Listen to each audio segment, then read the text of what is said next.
ये जो लाल रंग की ईंटें लगी है पैदल वाले आगे 3 रास्ते और आएंगे। ये पहला रास्ता है, ये ऊपर फुवारे जा रहे होते हैं और उस दिन पैदल लोग पहले पहुंच जाते हैं, गाड़ी वाले बाद में पहुंचते हैं। ये सामने मैं हज की तरतीब बता रहा हूँ आपको पूरी, इंशाअल्लाह हज पे आएंगे। ये जबल रहमत है सामने, ये जबल रहमत की तरफ से ये पैदल वाला पहला रास्ता। 3 रास्ते आगे आएंगे। 1 मिनट के बाद ये मस्जिद है सामने, मस्जिद नबरा के सामने, ये मस्जिद नबरा मैदान अरफात की तरफ से 3 रास्ते आगे आएंगे।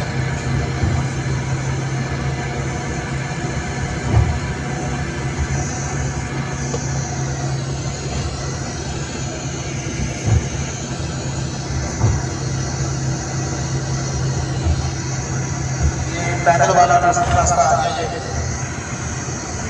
ये सामने आ जाएगा वो है। ये लाल रंग की ईंटें लगी, ये तीसरा रास्ता और ये चौथा रास्ता। 4 रास्ते पैदल वाले जा रहे हैं मैदान अरफात से मुज़दलिफ़ा। फासला कितना बताया मैंने? 6 से 7। अभी 5 मिनट के बाद ये गाड़ी उस पहाड़ के साथ पहुंच जाएगी सामने। तो उस पहाड़ के साथ एक नहर है, इस नहर का जिक्र नहरे ज़ुबैदा, आपने नाम सुना होगा नहरे ज़ुबैदा का। अक्सर लोग सवाल करते हैं कि नहर तो वहीं से ज़ुबैदा क्यों कहते हैं। आज से 800 साल पहले खलीफा हारून रशीद की बीवी, उसका नाम था ज़ुबैदा, वो हज करने आई। तो 800 साल पहले पानी की किल्लत थी, आज की गर्मी में दरख्त कोई नहीं था, पानी की किल्लत, वो पानी को तरस रहे हैं। तो जब ज़ुबैदा ने देखा कि हाजी इतने परेशान पानी की वजह से, तो उसने अल्लाह के आगे दुआ की कि अल्लाह तेरे रास्ते पे कोई ऐसा काम कर दो मेरा नाम क़यामत तक जिंदा रहे। तो जब वो हज करके वापस गई, अल्लाह ने उसकी दुआ कबूल फरमाई। जब उसने जाकर खलीफा हारून रशीद को बताया कि हाजी पानी की वजह से हज में बहुत परेशान है, तो खलीफा हारून रशीद ने अपने काम करने वाले लोगों को बुलाकर कहा कि इराक में एक दरिया है, उस दरिया का नाम दरिया दजला है। दरिया दजला से ये नहर निकाली जबल रहमत तक 1200 किलोमीटर पहाड़ों को काट कर ये नहर बनाई और ये नहर 600-650 साल चलती रही। इस नहर की ऊंचाई 8 से 9 फीट, इसकी चौड़ाई 2 से 2.5 फीट। इस नहर का नाम नहरे ज़ुबैदा, और इसमें कितना खर्चा आया ये ज़ुबैदा ने बर्दाश्त किया। अभी 1 मिनट के बाद ये नहर आ जाएगी। इसमें कितना खर्चा आया ये ज़ुबैदा ने बर्दाश्त किया। एक तो वो बादशाह की बीवी थी, उसका बाप भी बादशाह, उसके पास जितना सोना था वो तमाम का तमाम सोना फरोख्त करके उसने इस नहर में लगाया। ये आगे नहर अपना मोबाइल निकाल ले, जिसने तस्वीर बनानी है बना सकता है। इस नहर का नाम नहरे ज़ुबैदा।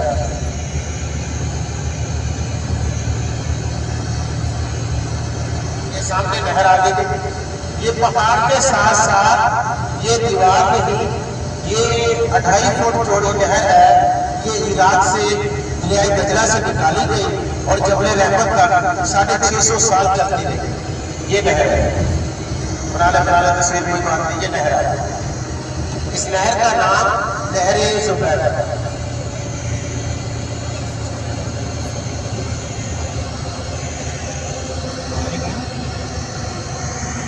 और देखो नहर को भाई साहब, नहर देख के आदमी ऐसे लगता है जैसे अभी बनी है। इतनी पुख्ता और इतनी जबरदस्त तरीके से नहर बनाई गई और ये नहर 600-650 साल चलती रही, इसमें पानी आता था। अभी इधर पानी के वसी इंतजाम हो चुके हैं, अभी ये नहर बंद है। ये हाजियों के लिए अभी ये पानी है वो चाय पानी की जगह बना रहे हैं। आज पे भी काम आएगी, वैसे भी जाता है ये भी कुछ और काम कर रहा है। ये सामने ये पिलर के ऊपर जो रोड नजर आ रहा है, इसके ऊपर मेट्रो चलती है बिजली पे। मैदान अरफात के अंदर मेट्रो का स्टेशन है, वो 200 रियाल का टिकट देते हैं, प्लास्टिक का रिंग देंगे 200 रियाल का। जिसके बाद प्लास्टिक का रिंग होगा वो इसमें सफर करेगा। ये मेट्रो का स्टेशन आगे वो सामने मुज़दलिफ़ा का ये इधर आते, और ये गाड़ियों की पार्किंग आती है, ये मुज़दलिफ़ा की पार्किंग आती है। आप इधर आकर गाड़ी से नीचे उतर जाएंगे आगे, और जो 4 रास्ते पैदल वाले हैं वो इस पहाड़ से दूसरी तरफ से आ रहे हैं, गाड़ी इससे आगे नहीं जाती। आज में आप उधर से मगरब के टाइम निकल आएंगे, जब मगरब इधर आकर मुजदलिफा के अंदर आपने मगरब और ईशा के अज़ान हो जाएगी, जब पहुंचेंगे तो मगरब और ईशा साथ साथ दोनों अदा करनी है, फिर अपनी चटाई पे सो जाएंगे और सुबह उठेंगे और फजर की नमाज अदा करके, ये है कि ये सामने ये बोर्ड है, अब आपकी गाड़ी दाखिल हो चुकी है मुजदलिफा में। वैसे ये तीर के निशान वाला ये बोर्ड है। अभी दाएं तरफ देखे सब लोग, हर हाथी के पास अपनी चटाई होती है। आप अगर पहुंचेंगे, एक रात मुजदलिफा के अंदर खुले आसमान के नीचे गुजारी जाती है। आप अपनी चटाई जमीन पे बिछाएंगे, 2 नमाज़ें अदा करेंगे, मगरिब और इशा, अपनी चटाई पे सो जाएंगे, सुबह उठेंगे, फजर की नमाज अदा करेंगे। उसके बाद इस मैदान से कैंकरियां उठाकर आगे मीना के कहने लगे होते हैं ना, उस जगह पे वो जमरात वाली जगह, जिस जगह शैतान को कैंकरियां मारी जाती है, अभी वो मस्जिद आ गई जिसका जिक्र कुरान पाक के दूसरे पारे में आता है। मुजदलिफा के अंदर ये मस्जिद, इस मस्जिद का नाम मस्जिद मशअरुल हराम, ये सामने मस्जिद है, और इस मस्जिद को देखकर कह दो सुभान अल्लाह। इसका जिक्र है कुरान पाक के दूसरे पारे में।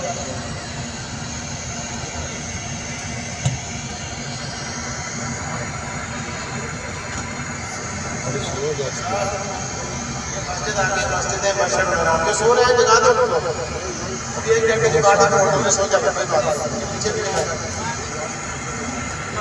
ये सामने लिखा हुआ है मस्जिद मशअरुल हराम। अभी सोना नहीं है, जो सो गया वो हो गया। तो आपने कैंकरियां लेके जानी है इस मैदान से।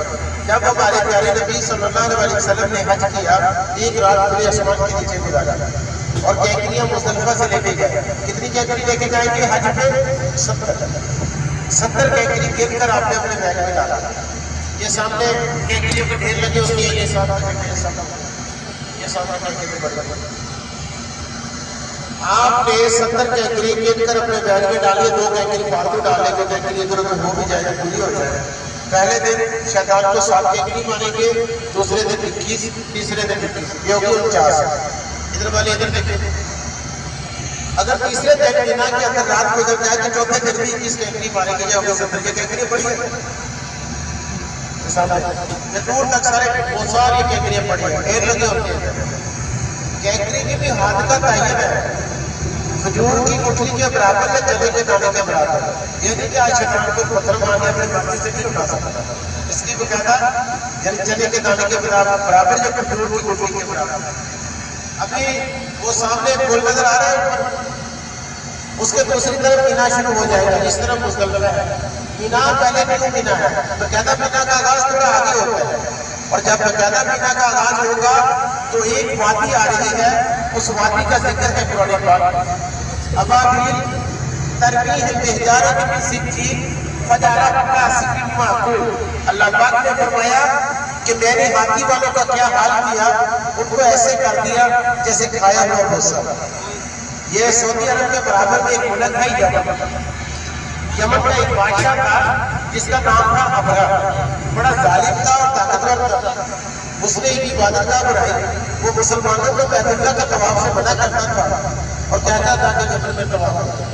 किसी ने उसकी इबादत गाह के अंदर गंदगी डाल दी, वो इतना गुस्से में आया कि हाथियों पर अपनी फौज लेकर नौजुबिल्लाह बैतुल्लाह को नुकसान पहुंचाने के लिए इस वादी तक पहुंचा। ये वादी आ जाएगी 4 मिनट के बाद। इस वादी तक जब वो आ गया, मक्का के सरदारों को वगैरह खुले जगह चरागा में फिर रहे थे, उसने मक्का के सरदारों को पकड़ ली, मक्का के सरदारों को तलब किया।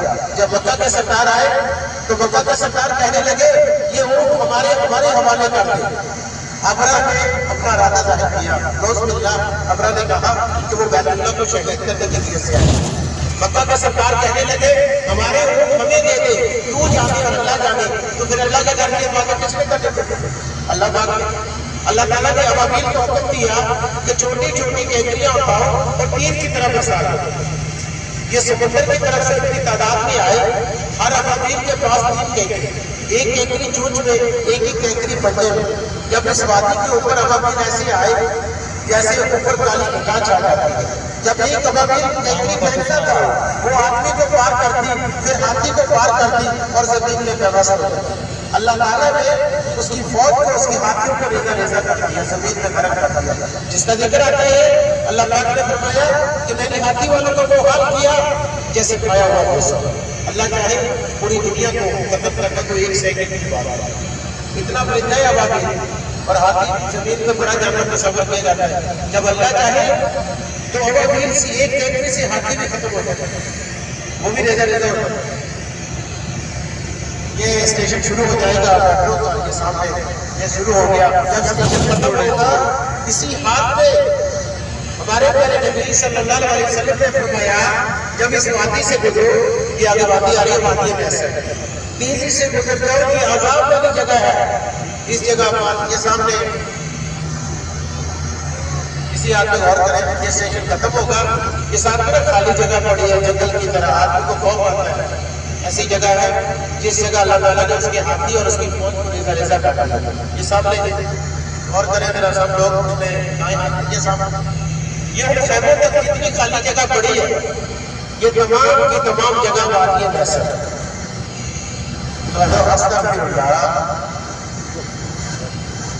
अभी 1 मिनट के बाद इस हाथ में ये सामने पहाड़ है, इसको कुर्बान गाह भी कहते हैं, कुर्बानी वाला पहाड़ भी कहते हैं। जब हजरत इब्राहीम अलैहिस्सलाम अपने बेटे को कुर्बानी के लिए लेके आए, इस जगह पे जमीन पे लेटा के छुरी चला रहे थे। अल्लाह पाक ने छुरी को हुक्म दे रखा था कि हजरत इस्माइल अलैहिस्सलाम का एक बाल भी नहीं काटना, और अल्लाह ताला ने जन्नत से मीठा पे देकर भेज दिया जिब्राइल अलैहिस्सलाम को।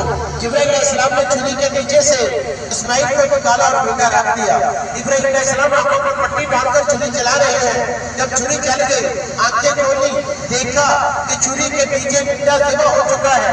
बेटा इस्माइल सामने मुस्कुरा रहा है और जिब्राइल अलैहिस्सलाम ने इसी जगह पे गवाही दी, अल्लाह ने तेरे बेटे की कुर्बानी को कबूल कर लिया। हाजी साहब जज्बा को बेटे का जाना, छुरी के नीचे तो बेटा रखा था। ये है, इसको कुर्बान गाह भी कहते हैं। ये सामने वो सामने ऊपर देखो सफेद गुंबद है, उसमें वो सामने सफेद गुंबद के अंदर छोटा सुराख है, वो देख नजर आ रहे हैं सबको। वो सामने पहाड़ी के ऊपर देखो, इसको कुर्बान गाह भी कहते हैं, कुर्बानी वाला पहाड़ भी कहते हैं।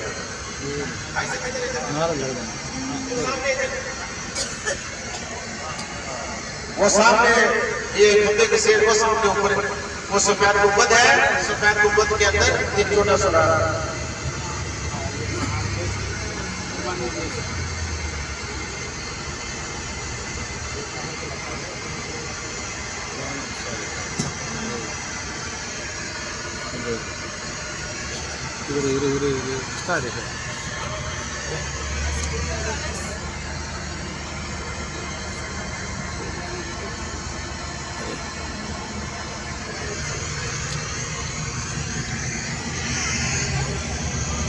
अभी 2 मिनट के बाद एक मस्जिद आ रही है, मस्जिद का नाम